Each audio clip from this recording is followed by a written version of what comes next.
FIIs और DIIs का action कैसा रहा उस पर भी नजर डाल लेते हैं। तो एफआईआईज ने कैश मार्केट में करीब 480 करोड़ की खरीदारी की, वहीं डीआईआईज ने 1870 करोड़ की खरीदारी कल भारतीय बाजारों में की। इंडेक्स फ्यूचर्स में एफआईआईज ने 3060 करोड़ की खरीदारी की। इंडेक्स ऑप्शंस में 5200 करोड़ की खरीदारी कल के ट्रेडिंग सेशन में भारतीय बाजारों में दिखी। वहीं स्टॉक फ्यूचर्स में 3300 करोड़ और स्टॉक ऑप्शंस में करीब 1900 करोड़ की खरीदारी कल के ट्रेडिंग सेशन में दिखी। लेकिन इस बीच हमारे साथ डिम्पी भी जुड़ चुके हैं जो हमें बताएंगे भारतीय बाजारों की चाल कैसी रह सकती है, रणनीति क्या बनानी चाहिए और निफ्टी और बैंक निफ्टी पर सपोर्ट और रेजिस्टेंस लेवल्स कौन से रखने चाहिए। डिम्पी, गुड मॉर्निंग, बताएं। Good morning Ashisha. अगर आप देखें तो कल भी हमारी यही चर्चा हो रही थी कि हमने 24,850 तक तो ले आए हैं मार्केट को, बस 25,000 का हर्डल है। एक बार हम उसको हिट भी करें और उसको अगर हम पास भी कर देते हैं तो बहुत ही शानदार होगा। एग्जैक्टली कल वही हुआ है। कल मार्केट ने बहुत बड़ा गैप तो नहीं खोला, करीब 70-80 पॉइंट का गैप खोला, लेकिन उसके बाद धीरे धीरे करके वो 25,000 भी हुआ। ना केवल 25,000 कल टेस्ट किया बल्कि 25,000 के ऊपर क्लोज भी किया। और अभी आप जब एफआईआईज के नंबर पढ़ रहे थे, आपने एक भी नंबर सेल का नहीं पढ़ा और एक काफी दिनों बाद हुआ है। एग्जैक्टली मैं आपको डेट तो नहीं बता सकता, बट हाँ, ये आप इसको ऐसा समझ के चलिए कि कम से कम इस चीज को हुए हुए 1 महीना हो गया होगा। तो 1 महीने बाद आप देखेंगे अक्रॉस द सेगमेंट, चाहे फ्यूचर्स है, चाहे ऑप्शंस है, चाहे स्टॉक का फ्यूचर्स है, उन सभी में ही खरीदारी हुई है। एक और चीज आपको नोटिस करनी चाहिए, ये वीक डेरिवेटिव एक्सपायरी का है। कल बैंक निफ्टी की एक्सपायरी होगी, परसों निफ्टी की एक्सपायरी होगी, तो ये बड़ी एक्सपायरीज है। और इस एक्सपायरी से ठीक पहले जो पोजीशनिंग मार्केट की हुई है वो स्ट्रॉन्ग नोट पे हुई है। और इसका एक और एग्जांपल बताता हूँ कि कैसे पता लग रहा है कि स्ट्रॉन्ग नोट पे क्लोजिंग हुई है। वो एफआईआईज की लॉन्ग होल्डिंग कल वो फिर से बढ़ी है और वो बढ़कर 52% से 55% हो गई है। जब एफआईआईज की लॉन्ग होल्डिंग बनती है तो किसी न किसी को माल छोड़ना पड़ेगा, चाहे वो डीआई छोड़े या वो रिटेल छोड़े। तो कल जब तेजी हो रही थी तो रिटेल ने 25,000 के आसपास, यानी कि जिनका 24,200 का, 24,500 का, 24,400 का खरीदा हुआ माल है, कल उन्होंने थोड़ा बहुत अपना माल बेचा है। और एक इंटेलिजेंट स्टेप बोलूंगा जो कि रिटेल की तरफ से हुआ है, इसलिए उनकी कल की लॉन्ग पोजीशन वो घट गई है और वो घटकर 61% हो गए, पहले 53% थी। दैट मीन 2% से उन्होंने अपना कट किया है, जितने एफआईआई ने लॉन्ग किया उतने इक्वल है। एक और चीज मैं आपको पहले नोटिस कराता हूँ कि कल दोनों ही फ्यूचर्स के अंदर, चाहे वो निफ्टी बैंक हो या फिर निफ्टी हो, दोनों ही फ्यूचर्स अगस्त के अंदर हमको अच्छी खासी कवरिंग आती हुई दिखी है। और अभी रोल ओवर उतना नहीं हुआ। रोल ओवर का जो नंबर है वो बैंक निफ्टी पे 32% का और निफ्टी पे करीब 31% का। तो अभी रोल ओवर पेंडिंग है। आज और कल में हम रोल ओवर और देखेंगे। अगर एक पॉजिटिव साइड पे ही टिल्ट रहता है, जो कल का डाटा इंडिकेट कर रहा है कि रहेगा, पॉजिटिव की तरफ टिल्ट रहेगा, तो ये जो आज हल्का फुल्का आप गिफ्ट निफ्टी का गैप देख पा रहे हैं, नहीं आएगा और वापस से बॉट हो जाएगा। ये 24,900, 24,800, आई रिपीट माई वर्ड्स, 24,900, 24,800 आपके लिए दो मेजर सपोर्ट एरियाज है। थोड़ा डीप रखना चाहते हैं तो 24,800 ज्यादा ठीक रहेगा। इसमें 200 पॉइंट का स्विंग है, क्योंकि वॉलिटिलिटी अभी 13, 13.5 के आसपास चल रही है, तो वो आपको 200 पॉइंट से ज्यादा ऊपर नीचे क्लोज नहीं करवा सकती अनटिल अनलेस जब तक विक्स 15 के पार ना हो। तो सारे फैक्चुअल डाटा मैं आपको कोरिलेट करके बता रहा हूँ। दूसरा इंपॉर्टेंट पॉइंट, अगर आपको डिप में लेना है तो डिप की वेट कीजिएगा, नए वालों को थोड़ा रुक के वेट अभी खान आना चाहिए मार्केट के अंदर। और जिनके पास पोजीशन है वो ट्रेलिंग स्टॉप लॉस लगाए, क्योंकि रोल ओवर अगर अच्छा होता है और भी कवरिंग मार्केट के अंदर आती है तो कोई बड़ी बात नहीं है, 25,200 की तरफ भी या फिर 25,500 की तरफ भी बढ़ जाए टेस्टिंग के लिए, तो आपको सीरीज का बेनिफिट मिलेगा। एक और चीज, अभी क्योंकि बृहस्पतिवार को निफ्टी की डेरिवेटिव एक्सपायरी है, तो अभी भी आपके पास 2-3 दिन है। इस 2-3 दिन को ट्रेलिंग स्टॉप लॉस की तरह इस्तेमाल करना। अगर आप नीचे से पैसा कमा के आए हो तो फिर 25,000 का एक ट्रेलिंग स्टॉप लॉस, अदरवाइज नहीं तो 24,800 तो मैंने आपको ऑलरेडी बता ही दिया, और 25,200, 25,500 आपको इस सीरीज के एंड होते हुए ह्यूज शॉर्ट कवरिंग आई तो 25,500 तक, छोटी भी शॉर्ट कवरिंग आई तो 25,200 तक आप आ जाएंगे। सेम बैंक निफ्टी है, कल बैंक निफ्टी ने 51,000 के ऊपर क्लोज किया और उससे एक छोटी सी प्रॉब्लम रही उस बैंक निफ्टी में, 51,200 तो आया बट क्लोजिंग 200 के ऊपर नहीं आई है। तो 51,200 छोटा सा रेजिस्टेंस है, टिपिकली अभी भी बरकरार है। मैंने आपको ऑलरेडी बताया हुआ कि bank Nifty 1 lakh as compare to Nifty. तो अभी आप इसके अंदर बहुत एग्रेसिव ना होना, थोड़ा थोड़ा पोजीशंस लेना। और आपका जो स्टॉप लॉस है अब वो 50,800 हो गया। ये पहले हमने 50,500 आपको बताया था, ट्रेल करके 50,800 भी लेके आ सकते हो। और आपका जो टारगेट है वो है 51,200 पहले पार होने पर, गैप होने पर, और फिर 51,500 का। तो ये सीरीज के 2 स्टॉप लॉसेस और टारगेट भी हमने आपको नोटिस कराया। गैप डाउन मिले तभी बैंक निफ्टी को प्लस करना, बैंक निफ्टी को सामने सामने प्लस मत करना। और ऑप्शंस की बात रही, जहाँ तक ऑप्शंस थी, तो ऑप्शंस के अंदर इंट्राडे काम कीजिए, ज्यादा बड़ी पोजीशंस लीजिए, एक्सपायरी वाला सेशन चल रहे हैं।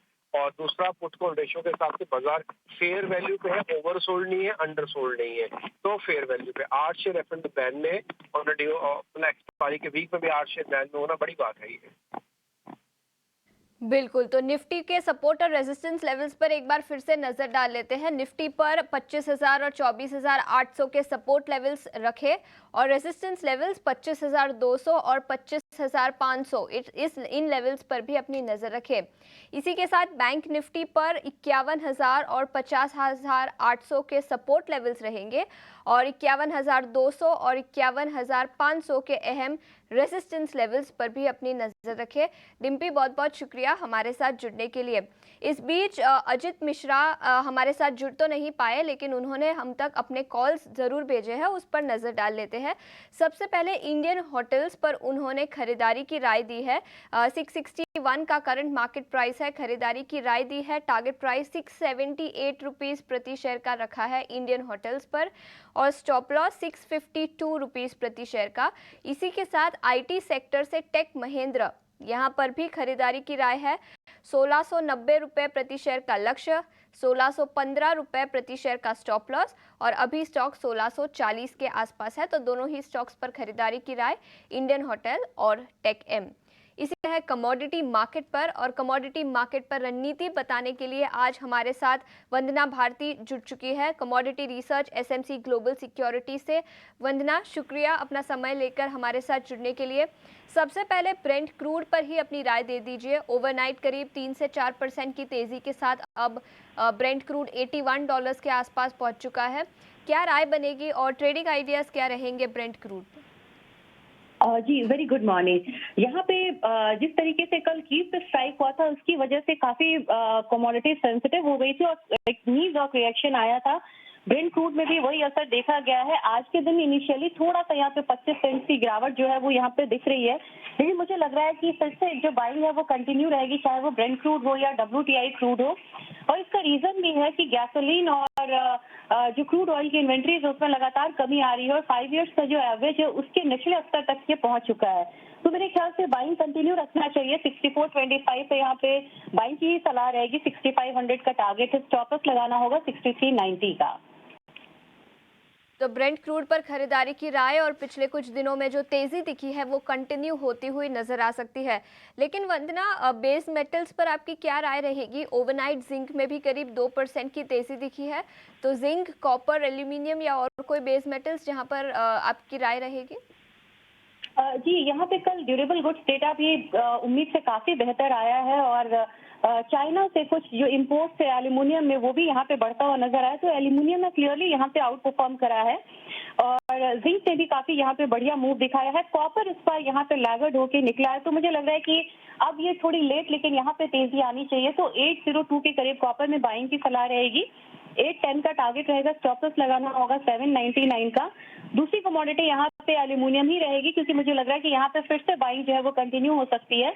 तो 231 के करीब बाइंग की सलाह रहेगी। 237 का टारगेट होगा, स्टॉप लॉस लगाना होगा 228 का। और मुझे लग रहा है कि पोजिशनली भी ये कमोडिटी एक बार 242 के करीब जा सकती है। ये राय थी बेस मेटल्स पर। जिंक में ओवरनाइट तेजी भी दिखी और एल्यूमिनियम और कॉपर पर भी हमने रणनीति आपके लिए रखी। इस बीच प्रेशियस मेटल्स पर भी नजर डालते हैं, सोने चांदी पर। याद रखें, सोने के भाव $2,550 पर आउंस के आसपास चले गए थे, ऑल टाइम हाई लेवल्स पर थे। थोड़ी सी नरमी दिखी है, अभी भी $2,545 पर आउंस के आसपास सोने के दाम है इंटरनेशनल मार्केट्स में। वंदना, क्या राय बनेगी सोने चांदी पर? मुझे लग रहा है कि कल अटैक के बाद शाम में जब ड्यूरेबल गुड्स डेटा आया यहाँ पे तो काफी बढ़िया डेटा आया था, जिसकी वजह से थोड़ी सी सेफ हेवन बाइंग जो है वो कम होती हुई नजर आई थी। आज इनिशियली हम एक न्यूज रिएक्शन आता हुआ देखेंगे, एक करेक्शन होगा, लेकिन मुझे लग रहा है कि इसे बाइंग के लिए इस्तेमाल किया जाना चाहिए। बाइंग अपॉर्चुनिटी होगी ये। तो 71,900 के करीब फिर से यहाँ पे बाइंग की सलाह रहेगी। 72,300 का टारगेट रखना होगा। स्टॉप लॉस यहाँ पे लगाना चाहिए 71,750 का। साथ में अगर सिल्वर की बात की जाए तो मेरी राय रहेगी कि 85,200 के करीब फिर से बाइंग करनी चाहिए। 85,800 का टारगेट होगा। स्टॉप लॉस लगाना होगा 84,900 का। और ओवरऑल देखा जाए तो 86,000 जो है वो इमीडिएट एक रेजिस्टेंस की तरह यहाँ पे प्रूफ हो सकता है सिल्वर के लिए। बिल्कुल, तो ये राय थी सोने चांदी पर। सोने की बात करें तो खरीदारी की राय करंट लेवल्स पर 72,300 का लक्ष्य दिया है। हमने ब्रेंट क्रूड की तो बात की, नेचुरल गैस और कोई सॉफ्ट कमोडिटीज पर आपकी ट्रेडिंग स्ट्रैटेजी क्या रहेगी? जी बिल्कुल, नेचुरल गैस पे हम लोगों ने लगातार एक डाउनसाइड आता हुआ देखा है और रीजन भी है कि यहाँ पे इन्वेंट्रीज काफी बढ़ी और टेम्परेचर यहाँ पे माइल्ड है। आज के दिन में मुझे लग रहा है कि कल काफी गिरावट हुई थी और 160 यहाँ पे काफी बढ़िया स्ट्रॉन्ग सपोर्ट है। तो मुझे लग रहा है कि यहाँ पे 165 के करीब बाइंग करनी चाहिए। 160 का एक स्टॉप लॉस लगाना होगा। जो अपसाइड टारगेट होगा वो 173 के करीब होना चाहिए नेचुरल गैस में। तो नेचुरल गैस बिल्कुल अपने सपोर्ट के पास आ रहा है। थोड़ा भी टेक्निकल बाउंस आने पे यहाँ पे 5 से 10 रुपए तक की जो बढ़त है वो दे सकता है आज से कल के ट्रेडिंग सेशन में। बिल्कुल, तो ये राय है नेचुरल गैस पर। वंदना, बहुत बहुत शुक्रिया सभी कमोडिटीज़ पर अपनी राय देने के लिए। तो सोने, क्रूड, जिंक, इन सभी पर खरीदारी की राय वंदना की तरफ से। लेकिन